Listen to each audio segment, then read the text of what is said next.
Hello dear students, Ranjit Kumar Academy में फिर से आप लोगों का स्वागत है। आइए हम लोग कुछ मीनिंग को देखते हैं जो कि बहुत ही ज़्यादा इम्पोर्टेंट है।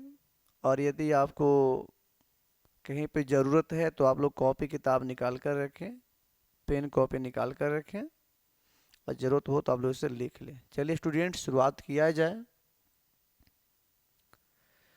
तो सबसे पहले जो मीनिंग दिया गया है डियर स्टूडेंट्स, वो है अफेक्शनेट। क्या दिया हुआ है? तो अफेक्शनेट। अफेक्शनेट का मतलब होता है अस्नेही, है ना। मतलब जिससे बहुत ज़्यादा लगाव है, जिसे आप बहुत ज़्यादा मानते हो, तो ऐसे लोगों को बोलते हैं अस्नेही, अफेक्शनेट। AFFECTIONET। अफेक्शनेट का मतलब होता है अस्नेही, ठीक है। नेक्स्ट है AGGRAVAT, एग्रेवेट। एग्रेवेट का मतलब होता है उत्तेजित या क्रोधित करना। यदि आप किसी को उत्तेजित कर देते हो, यदि आप किसी को क्रोधित करते हो, तो उसके लिए है एग्रेवेट। एग्रेवेट का मतलब होता है उत्तेजित या क्रोधित करना। AGGRAVAT। नेक्स्ट दिया हुआ है अलायंस। ALLIANC, अलायंस, ठीक है। तो ये अलायंस है। अलायंस का मतलब होता है संधि या समझौता कर लेना। कभी कभार होता है कि दो लोगों के बीच में लड़ाई हो रहा है किसी चीज को लेकर के, धन या संपत्ति या बंटवारे किसी चीज को लेकर के। लेकिन एक ऐसा भी माहौल आता है, एक ऐसा भी समय आता है कि दोनों लोग किसी पॉइंट पर आकर के मान जाते हैं, है ना। तो ऐसे चीजों को हम लोग बोलते हैं अलायंस करना, संधि करना या समझौता करना या मिल जाना। तो संधि, समझौता या मिल जाना का जो मीनिंग होता है वो अलायंस है। ALLIANC। नेक्स्ट है all mighty. ALMIGHT, all mighty मतलब सर्वशक्तिमान, जो सबसे ज़्यादा शक्तिशाली हो, सर्वशक्तिमान हो। तो उसके लिए मीनिंग दिया गया है ऑल माइटी। ऑल माइटी मतलब सर्वशक्तिमान, ALMIGHTY, ठीक है। नेक्स्ट दिया हुआ है ऑल्दो। ALTHOUGH, although. ऑल्दो का मतलब होता है यद्यपि, ठीक है। यदि कोई भी आपसे पूछ दो बतलाओ भाई ऑल्दो, ऑल्दो का मीनिंग क्या होता है, तो आप बोल देना यद्यपि, ठीक है। यद्यपि या यदि ऐसा हो।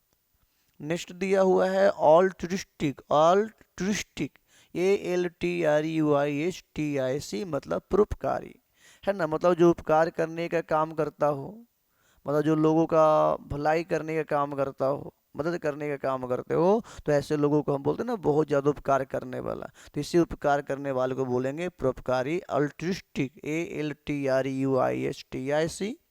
ALWAYS, always. ऑलवेज का मतलब होता है हमेशा। ALWAYS, ऑलवेज, हमेशा। AMBIGUOUS, ambiguous. एम्बिगुअस, है ना। बहुत लोगों को पढ़ने में दिक्कत होता है, तो उनके लिए यहाँ पर उच्चारण दे दिया गया है एम्बिगुअस। AMBIGUOUS। एम्बिगुअस का मतलब होता है संदिग्ध या अस्पष्ट। अस्पष्ट मतलब क्या होता है? जो पूरी तरीके से क्लियर नहीं हो। यदि देखने का बात हो तो सही से वो दिखाई नहीं देता है। यदि कोई समझने लायक चीज़ हो तो सही से मतलब उसे आप समझ नहीं पाते हो, है ना। मतलब कन्फ्यूजन जैसी कोई चीज़ें होती है तो उसे हम लोग बोल सकते हैं एम्बिग्यूअस। एम्बिग्यूअस का मतलब होता है संदिग्ध या अस्पष्ट, ठीक है। Among, AMONG, among. अमंग का मतलब बीच में होता है। बहुत बच्चे लोगों को ये होगा कि सर बीच का तो मीनिंग ये बिटवीन भी होता है। बट बिटवीन जो होता है ना, वो दो लोगों के बीच की बात के लिए होती है। बट वो दो से ज़्यादा लोग हो जाते हैं डियर, तो वहाँ पे हम लोग करते हैं अमंग का प्रयोग, ओके। AMONG। अमंग का मतलब होता है बीच में। अमंग का मतलब क्या हो गया? तो अमंग का मतलब है बीच में। ANALYSIS, analysis. एनालिसिस। एनालिसिस का मतलब होता है विघटन, या कहीं कहीं दे होता है विश्लेषण करना, ओके। ANCESTOR, एंसेस्टर यानी कि पूर्वज। जो हमारे, जिसे आप लोग बोलते हो कि बंदर जो है ये क्या है, हम लोगों का पूर्वज था, या उसी से मतलब हो करके मतलब क्या है, मनुष्य बना है या रूपांतरित है, जो बोल सकते हो। तो एंसेस्टर, एंसेस्टर का मतलब होता है पूर्वज, ओके।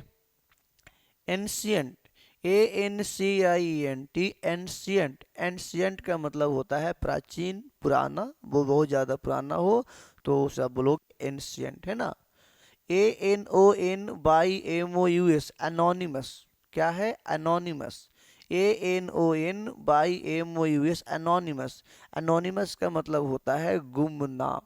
जैसे कई बार आप क्या किए हो, आप अपने टेक्स्ट बुक में पढ़े हो या आप बहुत सारे आप कहानी पढ़ रखे हो, तो उसमें आप देखोगे ना, मतलब उसमें ऑथर ही हो गया या राइटर हो गए या पोएट या पोएटिस कोई भी हो गए, तो उसमें उनका नाम दिया हुआ रहता नहीं है, और वहाँ उसमें रहेगा एनोनिमस। एनोनिमस का मतलब क्या हो गया? गुमनाम। मतलब सही तरीके से उसके बारे में जानकारी है नहीं, किसी के बारे में, पर्टिकुलर चीज़ के बारे में, तो उसके लिए हम लोग शब्द का प्रयोग करते हैं एनोनिमस। ANONYMOUS, एनोनिमस मतलब गुमनाम होता है। और उसके बाद दिया हुआ एंटीपैथी। एंटीपैथी मतलब होता है घृणा या अनिच्छा। अब जाहिर सी बात है, जिस चीज़ को आप पसंद नहीं कर रहे हो, जो चीज़ आपको रास नहीं आ रहा है ना, तो वैसे चीज़ से क्या एकदम क्या होने लगता है, घृणा जैसा फील होने लगता है। तो उस घृणा के लिए जो मीनिंग है, तो उसके लिए दिया हुआ एंटीपैथी। ANTIPATHY, ठीक है। एंटीपैथी। एंटीपैथी का मतलब घृणा या अनिच्छा या कोई ऐसा चीज़ जिसके लिए आपको बिल्कुल भी कोई इच्छा ना हो। अब जा रहे हो शहर में, आपको बगल में गंदगी दिख गया, बदबूदार कोई चीज दिख गया, तो क्या वो आपको, उसके लिए आपको इच्छा होगा क्या?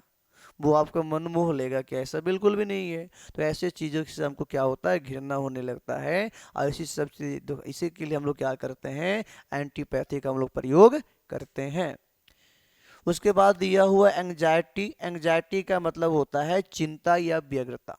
आप मतलब चिंता कर रहे हो किसी चीज़ को लेकर के, बहुत ज़्यादा परेशान हो, एंग्जाइटी आपको हो रहा है, तो एंग्जाइटी का मतलब होता है चिंता, ठीक है। ANXIETY।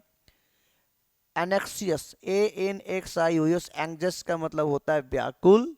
और उसके बाद दिया हुआ अपैथेटिक। Apathetic, APATHETIC। अपैथेटिक का मतलब होता है उदासीन, ठीक है। Apathetic, APATHETIC। अपैथेटिक का मतलब होता है उदासीन।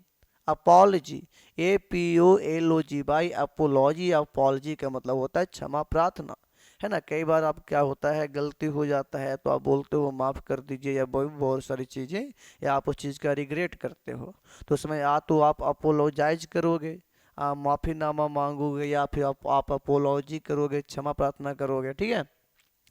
Apparent, APPARENT, apparent. Apparent, apparent का मतलब होता है स्पष्ट या प्रत्यक्ष। इसके पहले आप पढ़ लिए थे अस्पष्ट, अब यहाँ पर दिया हुआ अपेरेंट।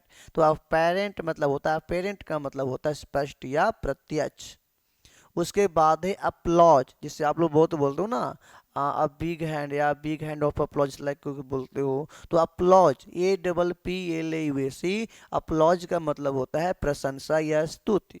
किसी चीज़ का आप प्रशंसा करते हो ना, कोई आप अप्रिसिएट करते हो, है ना, अप्रिसिएशन करना होता है किसी चीज़ के लिए, तो उसको हम लोग बोलते हैं अपलॉज। अपलॉज का मतलब होता है प्रशंसा या स्तुति या वंदना भी बोल सकते हो। जाहिर सी बात, आप किसी का कर रहे हो तो अपलॉज है। उसके बाद एरिस्टोक्रेट, ARISTOCRAT। एरिस्टोक्रेट का मतलब होता है शिष्य या मनुष्य या स्त्री। क्या हो जाएगा? शिष्य या मनुष्य या स्त्री। कोई शिष्ट मनुष्य हो या स्त्री हो, तो इसके लिए हम लोग क्या करते हैं, एरिस्टोक्रेट का प्रयोग करते हैं। Aristocrat, ARISTOCRAT। Aristocrat, ARISTOCRAT। Aristocrat का मतलब हो जा रहा है शिष्ट मनुष्य या स्त्री। अराइवल, आप लोग अराइवल भी सुने हो और आप लोग डिपार्चर भी सुने होंगे, ठीक है। तो ARRIVAL, अराइवल। अराइवल का मतलब होता है आगमन या किसी चीज की उपस्थिति, है ना, उनका अराइवल या अराइवल टाइमिंग ऐसा लाइक दिस। तो अराइवल का मतलब होता है आगमन। Arrogant, arrogant, ARROGANT। एरोगेंट का मतलब होता है अहंकारी या हठी। कोई बहुत ज़्यादा मतलब क्या है, जिद्दी टाइप का हो, बहुत ज़्यादा वो जिद करता हो, या उसको बात विचार में क्या हो, मतलब मिठास जैसा कोई चीज़ नहीं हो, या तो ऐसे लोगों के लिए हम लोग कह सकते हैं वह एरोगेंट है, मतलब वो अहंकारी है, वो हठी है। तो ARROGENT, एरोगेंट। एरोगेंट का मतलब होता है अहंकारी या हठी। नेक्स्ट दिया हुआ है आर्टिफिशियल, ARTIFICAL। आर्टिफिशियल का मतलब होता है कृत्रिम या बनावटी। ये तो बहुत पहले ही पढ़ने को होता है, man made thing, natural thing, artificial thing. तो आर्टिफिशियल मतलब होता है कृत्रिम या बनावटी। असेंड, ASCEND, असेंड का मतलब ऊपर चढ़ना या जाना या उठना या उठाना। जैसे आप बहुत बार आप पढ़ रखे हो असेंडिंग ऑर्डर या डिसेंडिंग ऑर्डर। तो असेंडिंग का मतलब आप क्या जानते हो, बढ़ते क्रम जानते हो। तो वही असेंडिंग है, ये असेंड है। तो असेंड का मतलब होता है ऊपर जाना, चढ़ना, उठना। नेक्स्ट आपको दिया हुआ है एस्पिरेंट। एस्पिरेंट का मतलब होता है आकांक्ष। जैसे आप स्कूल में जैसे कोई फंक्शन हो रहा है या कहीं पे कोई फंक्शन हो रहा है, तो वहाँ पे लोग क्या करते हैं, पार्टिसिपेट करने का काम करते हैं। तो एस्पिरेंट का मतलब हो जाता है आकांक्ष।